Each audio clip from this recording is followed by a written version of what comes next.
WTO और भारत के बीच में संबंध पर चर्चा करेंगे। तो 1994 से पहले इसे डब्ल्यूटीओ को गैट माना जाता था।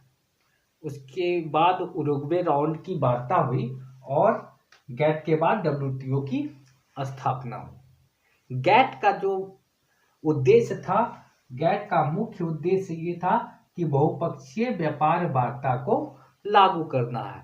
द्विपक्षीय व्यापार वार्ता से ऊपर उठते हुए बहुपक्षीय व्यापार वार्ता पर ध्यान देना है, ठीक है, इससे कि विश्व व्यापार की वृद्धि होगी। तो 1994 ईस्वी में उरुग्वे राउंड की वार्ता होती है। उसमें विश्व व्यापार में वृद्धि करने के लिए एक समझौता होता है। पे लगभग जो गैट वाले जितने भी सदस्य देश थे सभी ने साइन किए और 1994 ईस्वी में ये लागू हो गया और डब्ल्यूटीओ की स्थापना हुई। अब डब्ल्यूटीओ जो मुख्य काम है डब्ल्यूटीओ का, यह एक सामूहिक हित प्रहरी का काम करता है। सामूहिक हित प्रहरी किस मामले में? वैश्विक वस्तु व्यापार, विश्व में वस्तु व्यापार का हित प्रहरी, सेवा व्यापार का हित प्रहरी है ये, बौद्धिक संपदा का,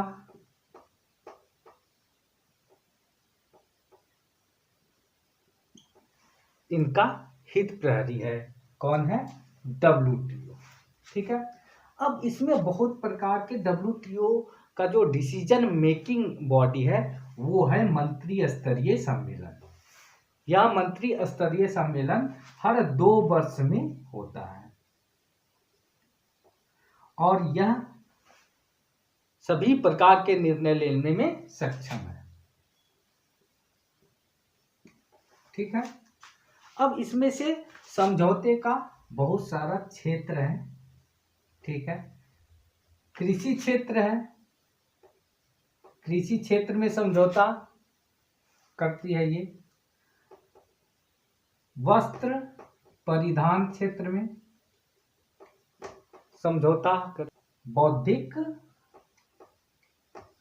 बौद्धिक संपदा के क्षेत्र में ये समझौते करवाती है। एक समझौता है ट्रिम्स समझौता, वो भी इसके अंतर्गत आता है। एक समझौता है ट्रिप्स समझौता। ये सारे समझौते के क्षेत्र हैं। डब्ल्यूटीओ की स्थापना होने से भारत को क्या क्या लाभ मिला है? तो भारत को बहुत सारा लाभ मिला है। पहला है व्यापार का विस्तार हुआ, दूसरा है वस्त्र और परिधान के निर्यात में वृद्धि हुई, तीसरा है बहुपक्षीय व्यापार में वृद्धि हुई और कृषि वस्तु के निर्यात में वृद्धि हुई। वो डब्ल्यूटीओ की स्थापना के वजह से हुआ। ये व्यापार का विस्तार इस तरीके से हुआ कि विश्व ओपन हो गया, ठीक है, खुला बाजार हो गया। तो भारत के व्यापार में वृद्धि हुई, विश्व के व्यापार में विस्तार हुआ, तो भारत के व्यापार में अपने आप विस्तार हो गया। वस्त्र और परिधान जहां जो कि भारत में बहुतायत में उत्पादन होता है जिनका, और सस्ते भी होते हैं, इन चीजों को बेचने के लिए विश्व बाजार मिल गया, ठीक है। तो निर्यात में वृद्धि हो गई।